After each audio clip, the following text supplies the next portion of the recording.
magaciisu waa Jihaad Maxamed daadiisuna waa ilaa 25 jir markaan booqday waxa uu jiifay sariir kamida kuwa cisbitaalka waxaan uu jiifay dhabarka inkastoo aanu hadli kareynin haddana markaan la hadlay wuxuu igu la hadlay cod aad u hooseeya waxaana indhihiisa ka muuqday xanuunka dabka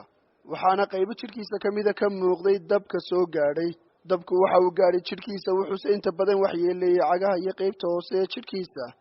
inta aan dul taagnaa waxaan dareemayay in xanuun aad ay hayay sidaan hore soo sheegay walow aanu hadli kareynin Jihaad Maxamed haddana waxa la joogay qaar kamida dadka qaxoontiga ee Yemen ka soo qaxay oo uu kamid yahay Nabil Salim oo ii sheegay inuu yahay afayeenka dadka qaxoontiga ah sida uu Nabil Salim ii sheegay Jihaad Maxamed waxa uu kamid yahay dadka qaxoontiga ee Yemen ka soo qaxay kuwaas oo aan haysan daryeelka iyo adeegga ay u baahnayeen at least they have no home, nothing to eat,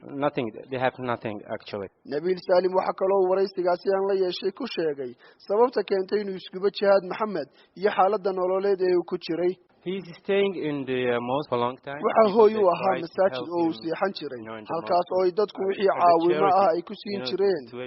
waxaanu dhowr jeer u tagay xafiiska UNHCR sidoo caawimo uga helo walow ay ballanqaadyo badan u sameeyeen haddana wax caawimo ah kama helin aakhirkiina uu isgubay sida uu Nabil sheegay Jihaad Maxamed oo ninka Yemeniga ee isgubay markii uu tagay xafiiska hay'adda UNHCR wuxuu sitay badrool iyo dab oo ku daaro waanu isgubay Jihaad waa keligii oo ma jiro qoys halkan u jooga waxaanu intaasi ku daray in xaaladda caafimaad ee Jihaad ay adag tahay xanuun badanna uu dareemayo maraan weydiiyay cidda imika daryeelkiisa gacanta ku haysa iyo inuu wax caawimo ka helay hay'adda UNHCR iyo hay'adaha kale qaramada midoobay wuxuu Nabil Salim ku jawaabay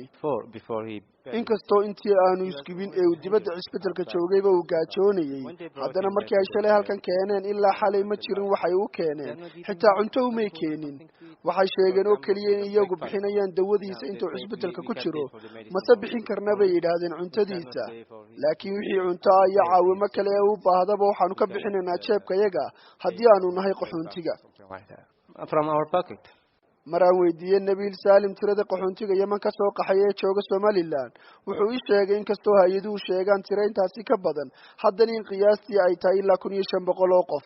waxaanu sheegay in aanay jirin cid ay caawimo ka helaan qaxoontiga Yementu marka laga reebo dawladda we really appreciate run ahaantii waan u mahadnaqayaa dawladda Somaliland iyo shacabkaba run ahaantii wayna soo dhaweeyeen waanay nala shaqeeyaan haddaanu nahay qaxoontiga Yemen ka soo qaxay weligayna ma ilaabi doono